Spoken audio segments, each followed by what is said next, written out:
Mm, that's not good. Okay, so TikTok, you get to see that. Um, so we are live on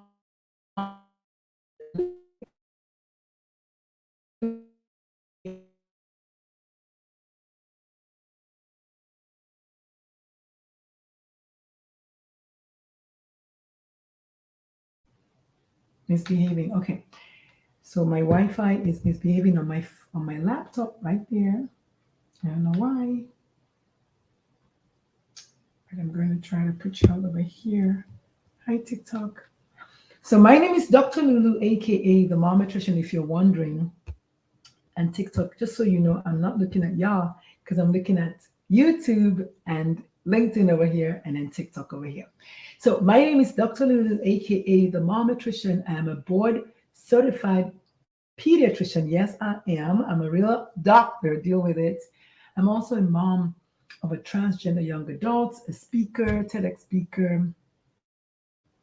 I'm an author and just all around agitator of the governor of the state of Texas. Thank you so much, Unrealized Potent. Thank you for the lives, for the likes. Thank you so much. 2 whole likes, right? This is amazing on TikTok. Let me like myself a little bit because y'all, your like is just extra. So today we're talking about. So today is Wednesday, so it's time for Queer Wednesday Wisdom, a show where talks about that you create for your queer co-workers. Yes, somebody has to talk about it, so I'm here to talk about it today. So we're talking about all the problems that you create for your queer co-workers. Okay. So essentially what I'm talking about is myths, misconceptions, and mistakes that you make about your queer co-workers at work, at home, at play. And we've done a few of these already. Last week we didn't do any because we took the week off to do my parent summit, which was, as far as I'm concerned, largely successful. We had 10 whole parents sign up. So thank you to the parents who signed up for helping this girl realize that she's got what it takes to do a summit and to create change, help people create change in their lives. So today we're going to talk about health disparities amongst your queer co-workers. Most people don't know this, but LGBT people struggle with a lot of health disparities. And just imagine if that LGBTQ plus person also happens to be Black or a person of color, that much more less access that they have to health care, basic health care. That's just crazy. Most people don't realize that they struggle with getting something as simple as health insurance. They struggle with. So if you are a worker and you have health insurance, I want you to forget your troubles and come on and get happy because your queer co-workers may not have access to health insurance. If they're married to the same gender, they struggle with getting health insurance for themselves because of people like you who may or may not know that by not offering them health care or by discriminating against them, you're essentially creating trauma for them, one, and a disadvantage for their children and possibly their children's children. So LGBTQ plus people struggle with a lot of healthcare disparities. I'm going to give you some. All right. So, number one, as a result of poverty, stigma, discrimination, racism, sexism, as a result of all of those things and then more, transphobia, homophobia, these people struggle with huge mental health problems. Now, just because you struggle with mental health issues doesn't mean you have mental illness. A lot of people don't know the difference between mental health issues and mental illness. So let me give you, all of us have mental health issues. Everybody has struggled with a mental health challenge in their life. Everybody has had a day where they said, you know what? God, I just wish I didn't have to get out of bed. Or I'm stressed out to the max and I want to quit this job. Or I want to leave this marriage and I can't. Or all kinds of, all my parents are getting on my nerves, or my in-laws are getting on my nerves, or my wife is getting on my nerves, or my kids are getting on my nerves. A lot of people struggle with mental health problems without knowing.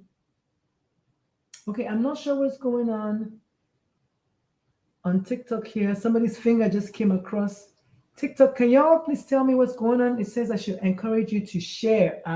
Okay, please share the video. Satanic Uterus, welcome. Please share the video. I'm also live on my YouTube as well as live on LinkedIn. So if you see me looking this way, I'm looking at YouTube and LinkedIn. If you see me looking this way, I'm looking at my my TikTok. So y'all, welcome to the party. Charles Walker, welcome. Bubbles Fitness, welcome. So we're talking about healthcare disparities in the LGBTQ plus community. So happy Pride to everyone who's just meeting me for the first time. My name is Dr. Lulu, aka the Mom Nutrition. I am a board certified pediatrician and I'm a mom. And I'm also an LGBTQ plus advocate and suicide prevention activist. And I just won the award for Advocate of the Year here in San Antonio, given to me by the San Antonio LGBTQ plus Chamber of Commerce, or rather LGBT Chamber of Commerce. So I'm here representing myself as a queer person, but also more importantly, representing my child and all the other queer people out there, especially parents of queer kids. So I'm a parent of a queer child. So this is why I'm here. Thank you so much, Pickle Gal, for following me. I didn't want to ask y'all to follow me because I want to stay focused today, but thank you so much for the follow. Maybe you can also share this video so your sister can get more views. But yeah, so today we're talking about the healthcare disparities that people in the LGBTQ plus community struggle with. I'm going to list them if you would let me, okay? 1, mental health issues. Up to 60 to 80% of people in the LGBTQ plus community struggle with mental health issues. 60 to 80%, and of that number, majority of them struggle with depression and anxiety. So I want you to know that if your child is in the queer community, your child may very well be struggling with depression and anxiety. My question is always going to remain, what is your role in either creating that situation, or what is your role in helping to fix that situation? Because as parents, a lot of times we don't know this, but we do exacerbate our children's mental health struggles, either by not accepting them, not affirming them like I did. Okay, so this is not something that I'm talking about because I don't know. This is something I'm talking about because I know, like for real. Parents, we need to do better by our kids. So please, if you can hear my voice, share this video. Let somebody learn a thing or two about healthcare inequities that affect the queer community. Okay? So we have mental health problems. We have substance abuse. A lot of parents don't realize, well, I always talk to parents because I'm a parent coach, okay? But really, it doesn't matter whether I'm a parent or not, whether you're a parent or not. People in the world do not realize that a lot of people who take to drinking or take to substance abuse have been traumatized. And so what we don't know is that they have been traumatized, and while trying to deal with their trauma, they succumb to substance abuse. Hi, non-existent rat. All right.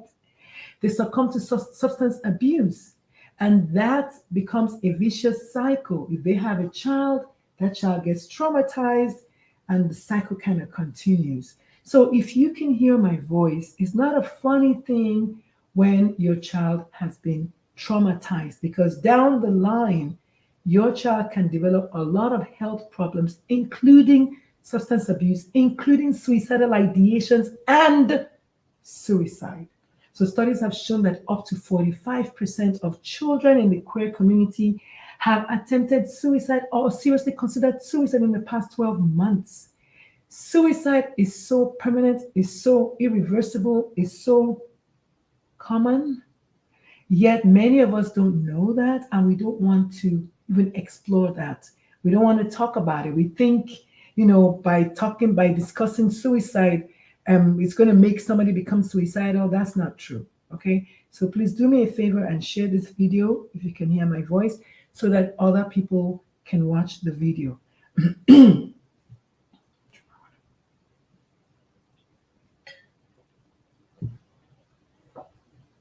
Okay.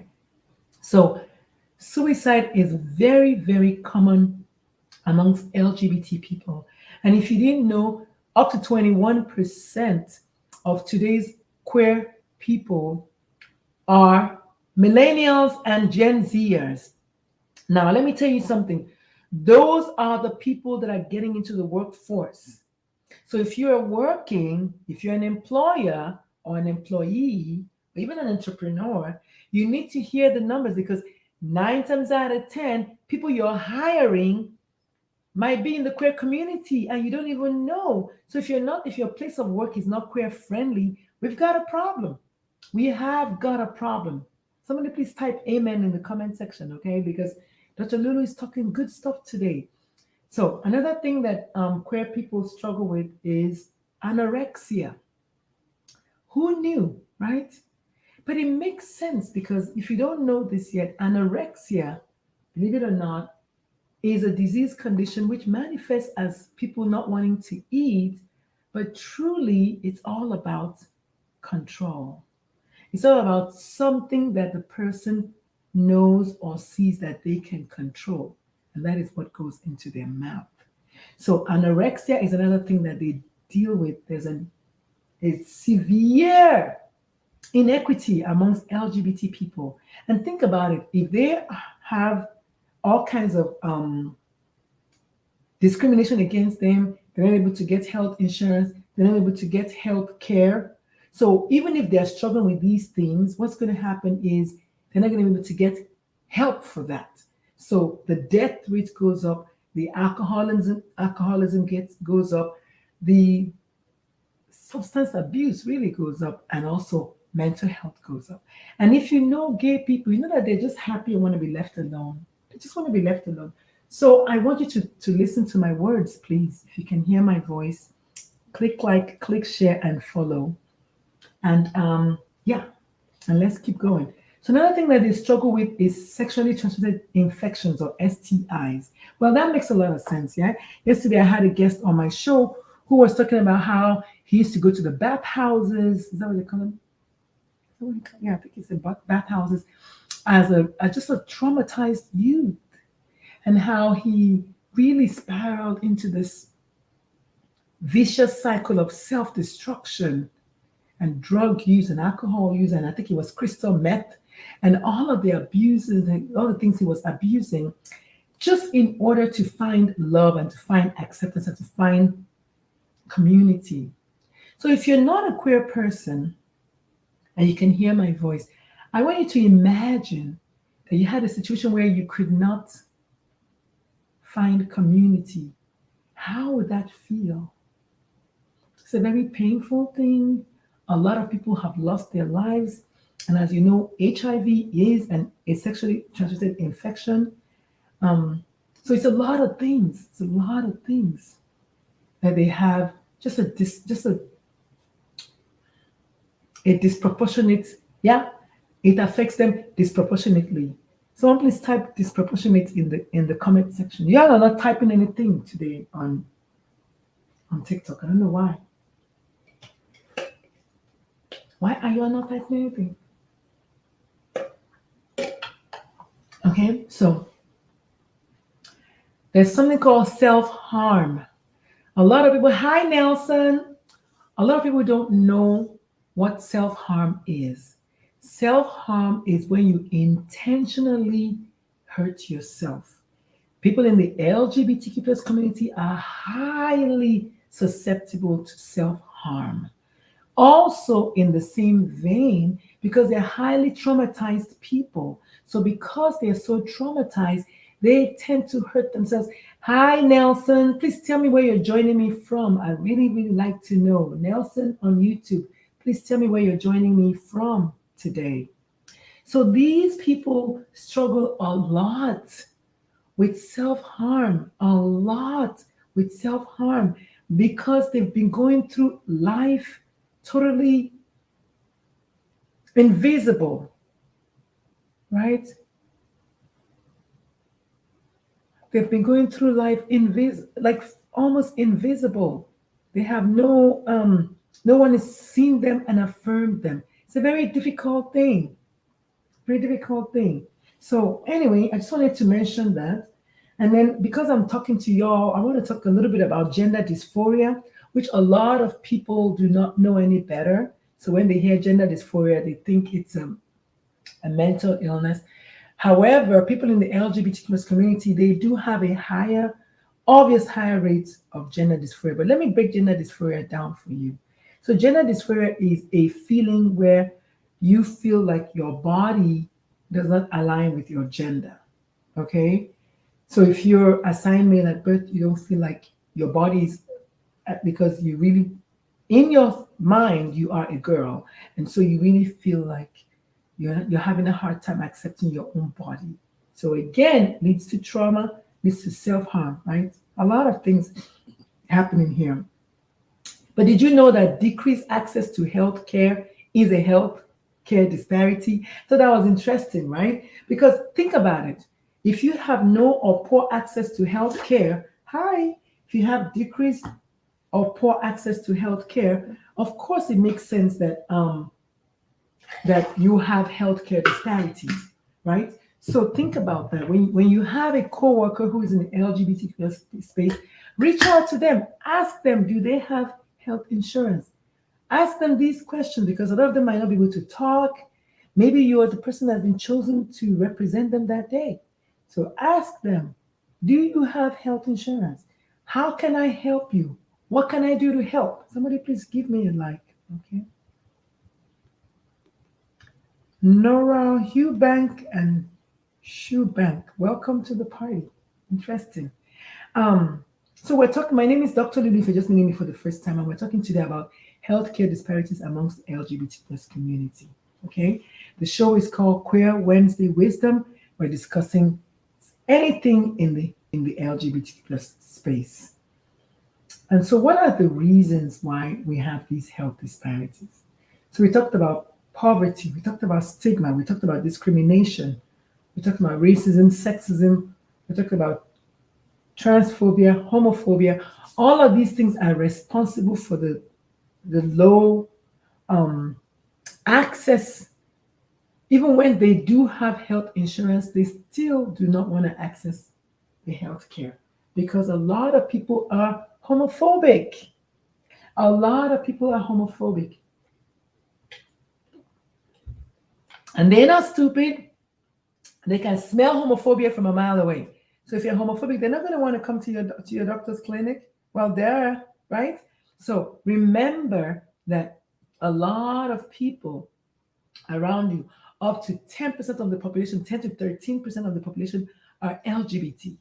So that's 1 in 10 people that you know is LGBT. And as far as I'm concerned, every single home has one queer person, okay? Whether we accept it or not. So,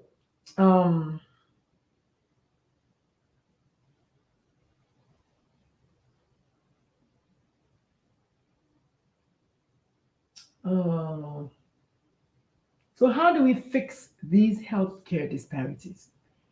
How do we fix these healthcare disparities? Eat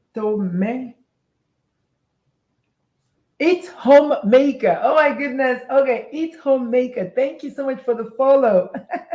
I was trying to figure out how to say your name. Eat Homemaker. Thank you so much for the follow. I appreciate it. Oh my goodness, that's amazing. Hi, Safia May. Welcome to the party. So we're discussing health disparities amongst the LGBTQ+ community. And if you're just meeting me for the first time, my name is Dr. Lulu, aka the Momatrician. I do go live every single day. Well, I'm going live every single day during the Pride Month, discussing what I'm calling the Qweer minute, which is 1 minute about something that's going on in the queer community right now. Usually makes mistakes or misconceptions. So if you're just meeting me for the first time, please scroll down my page, follow me like these two beautiful angels have, and just learn a little bit more about me. Okay. But today, on Wednesdays, we usually talk to co-workers about their queer co-workers because somebody has to. Okay, somebody has to talk to you about it. And so one of the things we're talking about today is healthcare disparities, how your coworker might be struggling with having health insurance and you don't even know. And so your job is to be your coworker's keeper, right? And ask them the questions. And sometimes they don't want to answer the questions, but at least ask them. Okay? At least ask them. So the definition of healthcare disparities is preventable differences in the burden of disease. It's preventable, is a difference, and is in the burden of disease that's experienced by socially disadvantaged people. Okay? So that's healthcare disparity. So you need to listen to me. Listen. The truth is, most queer people, even those who have money, have a good job, have health insurance, are still afraid of going to the doctor. A lot of them don't want to tell because of the way y'all are going to treat them when they tell, because of the way y'all are going to respond when they tell. So many of them don't want to come to the doctor. Just remember that when I say that, okay? Just remember that when I say that because it's true. So your job is to be their keeper. Your job is to encourage them to go to the doctor, encourage them to reach out and get help for themselves because of the suicide rate. So we're winding down now. So what can you do? What can you do to help with this? Well, that's one thing you can do is reach out to them. What else can you do? You can vote, right? You can vote out all these governors and all these people who are making all kinds of laws that are affecting your children. They're affecting your children, whether you believe it or not. They're affecting your kids. So vote out people who are anti-progress, who are anti-LGBT, who are making all these crazy laws. Vote them out because that is your constitutional right. You can vote. So vote them out. The second thing is you can reach out to the queer community as an ally. Okay? The third thing is you can also ask the queer person, what would you like me to do? How can I help? Because a lot of people may just need a listening ear. Like, how can I help one person today? Should be your mantra. How can I help just one person? What can I do to help one person today? And if you can figure that out, you're a winner in my book. Okay? So let's go over this again. So today is Wednesday. Every Wednesday at 3 p.m., we're going live talking about Queer Wednesday Wisdom, where we discuss something about your coworker who just happens to be queer. Today, we're talking about healthcare disparities, how common they are, how we can prevent them, which is being a fair employer, being a good coworker, being able to open your eyes to see what's going on with your queer coworker. How are they really doing? Okay, let me see. And the fact that studies have shown that 10% of adults in the US are queer. And of those 10%, 21% of them are millennials. So that's a lot of people. They're the ones coming into your workplace right now. So you need to make your workplace inclusive. You need to make your workplace diverse. You need to make your workplace non-exclusive. Is that the word? Yes. So do that and encourage your coworkers who are queer to go to the doctor. A lot of them don't know what they don't know. They're afraid to go to the doctor. So encourage them to go to the doctor. That is, to me, that's an act of God. Just telling somebody to go to the doctor. You could say, I can come with you. Don't be running your mouth. You're not going to do it. You can say, I can come with you. Because a lot of times They have struggled with a lot of trauma. Okay. All right. Let me see. We are pretty much done. So that's all I had for y'all today. So my name is Dr. Lulu. Don't forget that. Join me every single day. We're going to do the Queer Minutes throughout the month of June. We haven't done today's on. Today's the 8th. We haven't done today's on yet. So just find on my page. If you just followed me, thank you so much for following me. Please spread the word. Tell people about me. If you need a speaker at your event, I'm your gal. Let me see what else. Yeah. So if you're a parent of a queer child, listen up. I am having the, oh, actually, no. If you're a parent, period, I'm having the VIP, um, I'm having the VIP event, which is the vulnerability in parenting event. It's going to be in the month of July. And I'm going to have the paperwork, by the grace of God, ready now so I can, send it to y'all so y'all can sign up. It's for all parents. We're going to discuss how you need to harness vulnerability as your main tool in your parenting toolbox. That's going to be fun. It's going to be next month. I'm excited. Tell someone about this. Hi, stay breed tooth slaver tooth. Okay. Hi, slaver tooth. Slaver tooth likes my necklace. Okay. It's my 7 chakras thingy. Yes, thank you so much for that. I appreciate it. Do you make one like this? If you do, let me know because I need earrings to match. But yeah, thank you so much for coming. Thank you for following me. I got 3 whole followers today. This is amazing. Join me every single day on this page. I'm going to be talking something about queer people.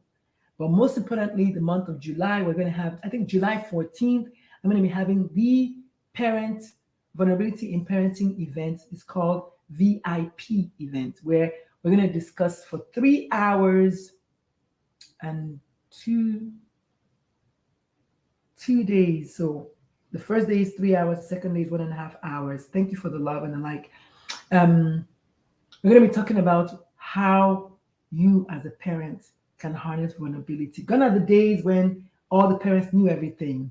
Okay. I'm a pediatrician and I know that I don't know everything. So come on, send me a DM if you are interested in this. Otherwise, I'm going to be posting stuff very soon. So just be on the lookout. All right. Thank you all so much.